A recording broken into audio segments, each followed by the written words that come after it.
Setiap pilihan menyisakan luka untuk yang tak dipilih. Inilah kisah di balik sebuah pengkhianatan yang tak pernah direncanakan. Selamat datang di Serpihan Kisah.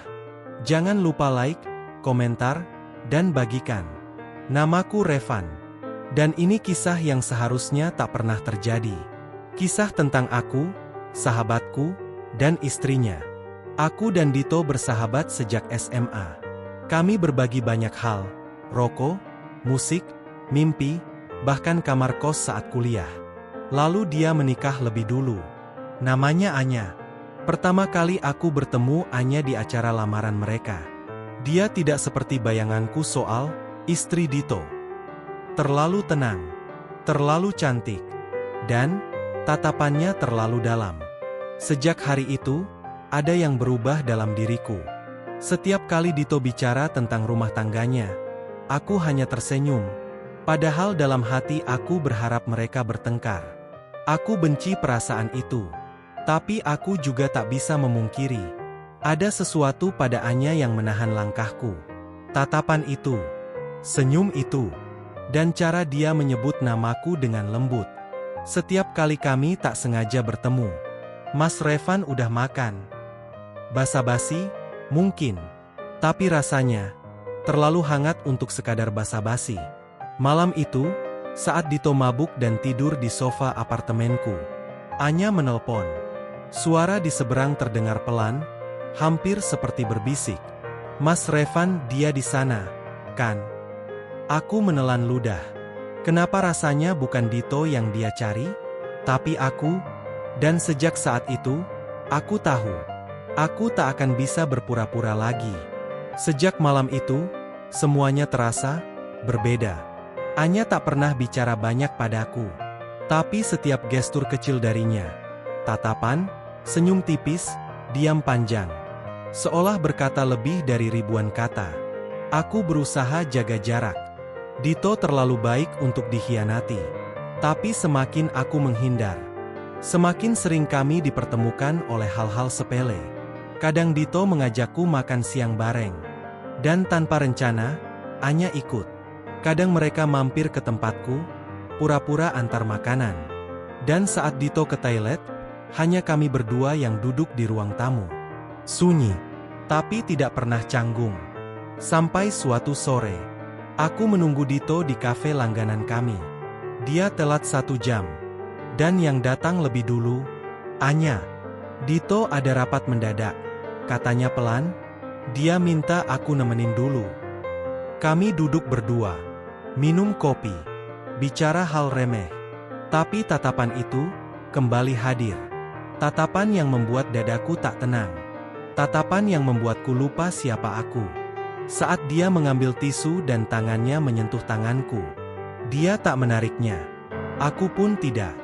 Beberapa detik, hanya itu. Tapi cukup untuk membuatku merasa bersalah. Dan candu. Malam itu aku tak bisa tidur. Kepalaku penuh dengan satu pertanyaan. Apakah dia juga merasakan hal yang sama? Atau ini semua hanya permainanku sendiri? Sesuatu yang hanya terjadi dalam pikiranku? Sudah seminggu sejak pertemuan di kafe itu. Aku berusaha bersikap normal. Tapi sejak sentuhan singkat itu, segalanya jadi rumit. Di tengah tawa bersama Dito, aku mendengar suara Anya di kepalaku. Di setiap makan malam bareng, aku mulai memperhatikan detail kecil. Cara Anya menyisir rambut, cara dia mencuri pandang saat Dito sibuk main ponsel. Dan yang lebih menyakitkan, aku menyukai semua itu. Nama Anya jadi nama yang paling sering kusebut dalam hati, tapi tak pernah terucap dengan jujur. Suatu malam, aku pulang ke kosan dalam keadaan mabuk. Di jalan, aku melihat pasangan bergandengan tangan.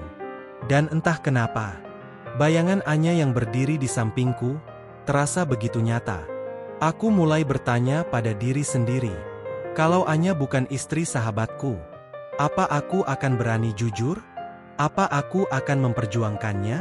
Tapi kenyataannya tidak sesederhana itu. Anya bukan milikku. Dan aku bukan siapa-siapa untuknya. Setidaknya, secara resmi. Tapi kenapa perasaanku berkata lain? Kenapa setiap kali dia menatapku, ada getaran di dadaku yang tak pernah kurasakan dari siapapun? Aku tahu ini salah. Tapi aku juga tahu perasaan ini nyata. Dan yang paling menakutkan adalah aku rasa dia tahu dan membiarkannya tumbuh. Hari itu Dito mengajak kami makan malam. Aku, dia, dan Anya, seperti biasa. Sebuah restoran kecil di sudut kota. Lampunya temaram, musiknya pelan, dan udara terasa hangat. Kami bicara seperti tiga teman lama. Tentang masa SMA, film, dan rencana liburan Dito. Tapi sepanjang malam, aku hanya fokus pada satu hal. Tatapan Anya yang selalu kembali padaku. Pelan, ragu, tapi ada. Sampai akhirnya Dito ke toilet. Dan hanya kami berdua yang tersisa di meja. Anya memainkan sedotan di gelasnya. Lalu menatapku. Tidak bicara apapun. Hanya menatap. Lama. Kenapa diam? Tanyaku pelan, mencoba terdengar biasa saja. Dia menggeleng. Enggak apa-apa. Tapi aku tahu itu bohong. Tatapannya seperti ingin mengatakan sesuatu. Tapi ditahan habis-habisan. Dan saat Dito kembali, semuanya kembali seperti semula. Tapi tidak di hatiku. Sejak malam itu, aku tahu, aku tak hanya menunggu perasaan ini tumbuh. Aku mulai berharap. Aku menunggu pesan. Menunggu kebetulan bertemu. Menunggu apapun yang bisa membenarkan bahwa aku tak berhalusinasi sendiri. Lalu, seperti semesta ingin menguji, suatu hari Dito menelponku. Bro, aku ada tugas luar kota. 3 hari. Anya sendirian di rumah. Lo bisa bantu liatin rumah kadang-kadang. Jantungku berhenti sejenak. Aku menjawab singkat. Iya, Dit. Tenang aja. Tapi dalam hati, aku tahu ini bukan lagi tentang menjaga rumah. Ini tentang menjaga batas. Yang makin hari, makin kabur. Hari pertama aku datang ke rumah Dito saat dia pergi dinas. Anya membukakan pintu seperti biasa. Ramah, tenang, terlalu tenang. Mas Revan, makasih ya udah nyempetin mampir. Katanya sambil tersenyum kecil. Aku berdiri kikuk di teras. Padahal ini bukan pertama kalinya aku kesini. Tapi ini, kali pertama kami benar-benar hanya berdua. Tanpa Dito. Tanpa batas yang jelas. Ayo masuk, aku baru bikin teh, katanya. Di ruang tamu, semuanya terasa biasa. Tapi entah kenapa, setiap detik yang berjalan terasa lambat. Mata kami saling curi pandang. Tapi cepat-cepat berpaling. Seolah ada sesuatu yang tak boleh kami akui. Tapi kami rasakan bersama. Kami bicara soal hal remeh. Tanaman di taman belakang, pekerjaan, film yang baru dia tonton. Tapi di antara kalimat-kalimat itu, ada jeda panjang. Dan tatapan yang makin lama makin jujur. Lalu, hujan turun. Lembut, tapi cukup untuk membuat suasana jadi sepi. Anya berdiri, menutup jendela, lalu duduk kembali di sofa. Dan tanpa sadar, dia bersandar di pundakku. Tak ada kata, tak ada penjelasan. Hanya keheningan, dan detak jantungku yang mulai tak karuan. Aku tahu aku harus menjauh. Aku tahu ini salah. Tapi aku juga tahu, aku sudah terlalu dalam untuk kembali jadi teman baik sahabatku. Dan malam itu, sebelum aku pamit pulang, Anya menatapku sambil berkata pelan, "Terima kasih udah datang." Tapi bukan kata itu yang membuatku terdiam, melainkan cara dia mengucapkannya. Seolah dia ingin aku datang lagi dan lagi. Sejak malam itu, aku tak bisa berpura-pura lagi. Pikiran tentang Anya mendominasi setiap waktu senggangku. Dan yang lebih mengacaukan, aku tak lagi berusaha melawan. 2 hari kemudian, aku datang lagi ke rumah Dito.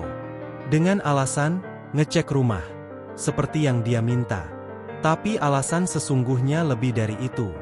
Aku ingin melihat Anya. Dan aku tahu, dia juga menungguku. Kali ini dia membuka pintu tanpa senyum pura-pura. Dia hanya menatapku, dalam. lalu mempersilakan masuk tanpa banyak kata.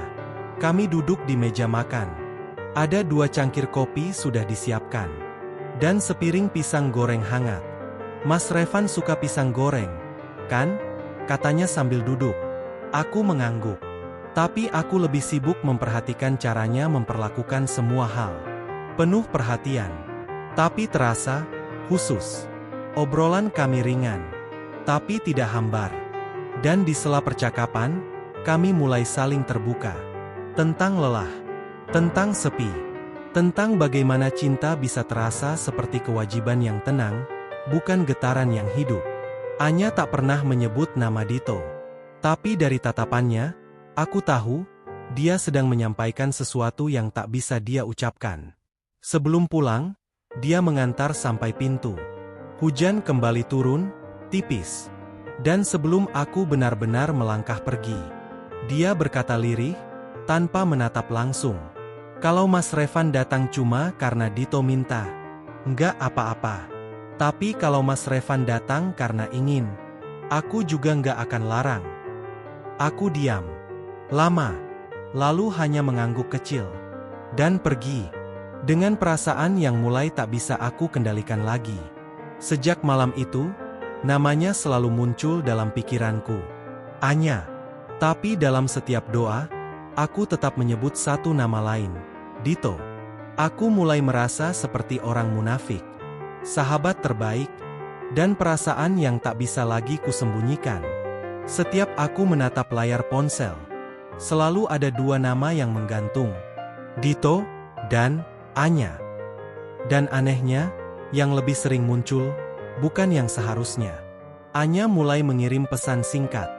Bukan yang romantis. Hanya hal-hal kecil. Mas Revan, tanaman belakang kayaknya kering. Atap bocor, Mas Dito udah bilang belum?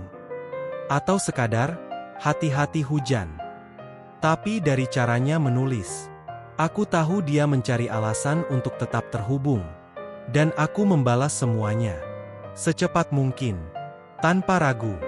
Suatu malam, Dito menelponku. Obrolannya seperti biasa, cerita kerjaan, keluhan soal macet, nostalgia zaman kuliah. Tapi di akhir kalimatnya, dia tertawa kecil dan bilang, "Thanks ya, bro, udah jagain dia." Aku tercekat. Kalimat itu terasa seperti tusukan. Karena faktanya, aku bukan sedang menjaga. Aku sedang mencuri sedikit demi sedikit. Mencuri waktu, mencuri perhatian, mencuri tempat yang bukan milikku. Dan yang lebih menyakitkan, aku menikmatinya. Di antara 2 nama itu, aku berdiri di tengah. Dan semakin lama, semakin sulit memilih arah. Karena satu sisi adalah persahabatan yang sudah dibangun sejak belasan tahun. Dan sisi lain adalah perasaan yang datang tanpa pernah aku minta, tapi terus tumbuh, pelan tapi pasti.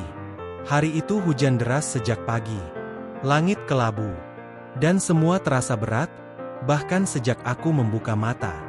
Anya mengirim pesan. Kalau sempat, mampir ya. Atap dapur bocor makin parah. Aku tahu aku bisa pura-pura sibuk, tapi jari-jariku dengan mudah mengetik. Oke, sore aku ke sana. Dan begitulah aku kembali berdiri di depan rumah sahabatku. Rumah yang kini terasa seperti jebakan yang kusukai. Rumah yang di dalamnya ada perempuan, yang diam-diam membuatku kehilangan batas. Anya membuka pintu dengan tersenyum, tanpa riasan. Tapi entah kenapa, justru seperti itu dia terlihat paling hidup.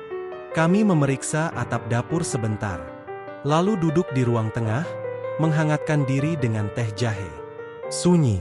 Lalu obrolan ringan. Lalu diam lagi. Lalu, sesuatu yang sulit dijelaskan. Tanganku menyentuh tangannya, secara tidak sengaja. Tapi tidak ada yang menariknya. Lalu seperti ada dorongan aneh.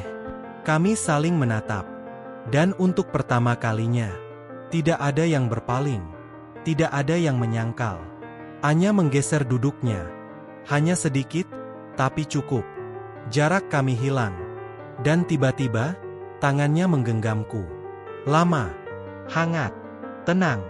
Mas Revan, katanya pelan. Kalau semua ini salah, kenapa rasanya benar? Aku tidak menjawab. Karena aku pun tak punya jawaban. Yang kupunya hanya satu hal. Aku tak ingin melepaskan genggamannya. Dan sore itu, untuk pertama kalinya, kami tidak menjaga jarak. Untuk pertama kalinya, tangan kami tak lagi menjauh. Setelah sore itu, semuanya berubah. Tidak secara terang-terangan, tapi kami tahu, ada garis yang sudah kami langkahi. Dan tak mungkin kami mundur seperti sebelumnya. Genggaman tangan itu sederhana. Tidak ada ciuman. Tidak ada pelukan. Tapi justru karena itu, rasanya lebih berat. Karena itu berarti, perasaan ini nyata. Bukan sekadar dorongan sesaat. Bukan hanya godaan. Beberapa hari setelahnya, aku mulai menjaga jarak. Aku tidak membalas pesan Anya secepat biasanya. Aku tidak datang saat dia bilang taman belakang butuh dibereskan.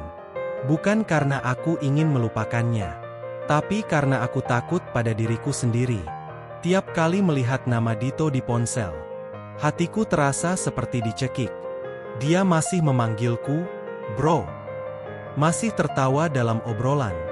Masih percaya bahwa aku orang yang bisa dia titipkan segalanya. Termasuk istri, termasuk rumah, termasuk kepercayaan. Dan di sisi lain, Anya juga tak berkata apa-apa. Tapi dari caranya diam, aku tahu dia menunggu. Menunggu aku memilih. Suatu malam, dia kirim pesan singkat. Kamu baik-baik aja? Aku menatap layar ponsel itu lama sekali. Sebelum akhirnya membalas. Enggak. Dan beberapa menit kemudian, dia balas. Aku juga. Itu saja. 2 kalimat pendek. Tapi cukup untuk membuatku sadar. Kami sama-sama tenggelam. Dan tidak ada satupun dari kami yang benar-benar ingin diselamatkan. Aku mulai kehilangan tidur. Bukan karena rasa bersalah saja. Tapi karena terlalu sering membayangkan kemungkinan yang tak berani kuucap. Bagaimana jika Anya memang tak bahagia? Bagaimana jika sebenarnya dia juga berharap aku datang lebih dulu dari Dito? Aku tahu, itu pikiran egois. Tapi sejak genggaman itu, sejak pesan pendek itu, hatiku tidak bisa lagi kembali seperti semula. Hari itu aku memberanikan diri datang ke rumah mereka lagi. Tanpa alasan, tanpa pesan. Saat Anya membuka pintu, matanya tak terkejut. Seolah dia tahu aku akan datang. Seolah dia juga sudah menunggu. Kami duduk di ruang tengah. Tak banyak bicara. Dan saat teh sudah tinggal separuh, Anya tiba-tiba berkata pelan. Kalau aku pergi dari Dito, kamu masih akan tetap ada di sini? Pertanyaan itu menghantamku. Lambat, dalam, dan lebih menakutkan dari apapun. Karena ini bukan lagi tentang genggaman tangan. Bukan sekadar lirikan. Tapi pilihan. Langkah. Aku tidak menjawab. Aku hanya menatapnya. Dan mungkin dari diamku, dia sudah tahu jawabannya. Lalu dia bicara lagi. Aku bukan minta kamu suruh aku ninggalin Dito. Tapi aku cuma ingin tahu. Kalau semua ini hancur, aku punya tempat pulang atau enggak? Dan saat dia berkata itu, aku sadar. Kami bukan lagi 2 orang yang tersesat. Kami 2 orang yang sadar arah. Tapi tetap memilih jalan yang salah. Karena ingin. Sejak percakapan itu, aku tak lagi bisa bersikap netral. Setiap pesan dari Anya terasa lebih dekat. Lebih jujur. Lebih milikku. Tapi justru saat semuanya makin intens, Dito mulai berubah. Dia tak lagi sering menelpon seperti dulu. Dan saat kami nongkrong bareng, dia lebih banyak diam. Seolah sedang menyimpan sesuatu. Atau menunggu aku jujur lebih dulu. Satu malam, saat kami minum di warung kopi dekat kampus lama, Dito tiba-tiba berkata, gue ngerasa akhir-akhir ini Anya agak beda. Jantungku langsung berdetak lebih cepat. Tapi aku berusaha tenang. Beda gimana?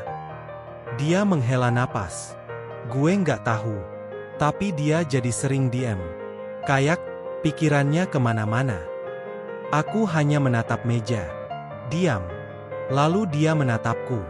Lu pernah lihat dia jalan sama cowok lain, Van? Pertanyaan itu kayak palu godam. Berat. Langsung. Tapi masih dalam nada, teman curhat. Aku menahan napas. Lalu menjawab pelan. Enggak. Dan itu bohong. Karena nyatanya, aku adalah cowok lain itu. Dito hanya mengangguk kecil. Tapi tatapan matanya tak seperti biasanya. Malam itu aku pulang dengan hati kacau.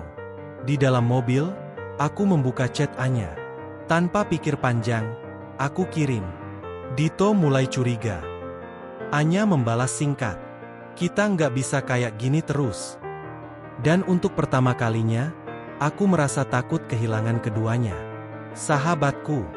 Dan perempuan yang diam-diam ku cintai. Karena pada akhirnya, tak ada pengkhianatan yang bisa disimpan selamanya. Cepat atau lambat, semuanya akan terbongkar. Sudah 3 hari Anya tak menghubungiku. Tak ada pesan, tak ada panggilan. Bahkan ketika aku mencoba mengirim kabar, hanya dibaca, tanpa balasan. Dan yang lebih menyakitkan, aku paham alasannya. Dia sedang berpikir, mungkin sedang memilih, atau sedang perlahan mundur. Sementara itu, Dito makin dingin. Kami masih bicara, tapi tak lagi benar-benar ngobrol.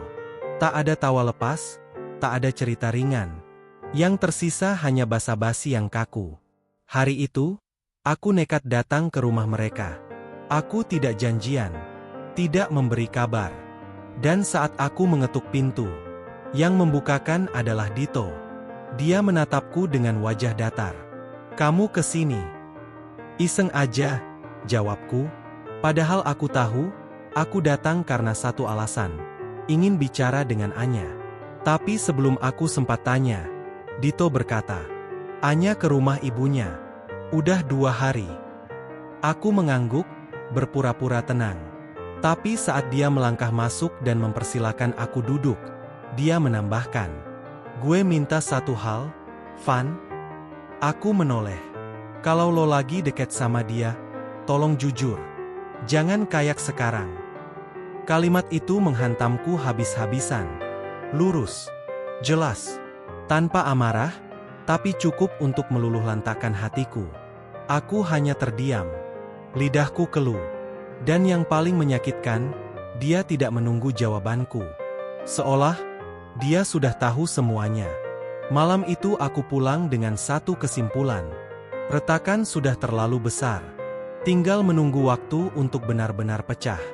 Dan kali ini, entah siapa yang lebih tersakiti. Dia yang dikhianati, atau aku, yang akhirnya kehilangan 2 orang sekaligus. Pagi itu, aku membuka ponsel tanpa harapan. Tak ada notifikasi dari Anya selama hampir seminggu. Tapi pagi itu, namanya muncul di layar. Anya, maaf, Van. Ini terakhir kali aku chat kamu. Aku harus milih jalan yang paling tidak menyakiti siapapun, termasuk diriku sendiri. Aku akan tetap sama Dito. Tolong jangan cari aku lagi. Kamu pernah jadi pelipur. Tapi bukan tujuan. Aku membaca pesan itu berulang kali. Tanganku gemetar. Dunia seketika hening. Dan untuk pertama kalinya, aku merasa ditinggalkan secara utuh. Bukan karena dia jahat, tapi karena dia sadar. Dan aku, terlambat sadar bahwa perasaanku tak cukup untuk mengubah semuanya. Kupandangi foto profilnya lama. Ingin sekali kubalas. Tapi aku sayang kamu. Tapi tak ada gunanya. Karena yang dia minta, bukan perasaan, tapi keikhlasan. Kututup semua chat. Kuhapus nomor. Dan kubiarkan yang tersisa jadi kenangan. Aku tahu, dalam hidup, ada cinta yang memang ditakdirkan datang bukan untuk dimiliki, tapi untuk memberi pelajaran. Tentang batas, tentang waktu, dan tentang merelakan. Terkadang, hati tak bisa memilih yang benar, hanya yang paling dekat.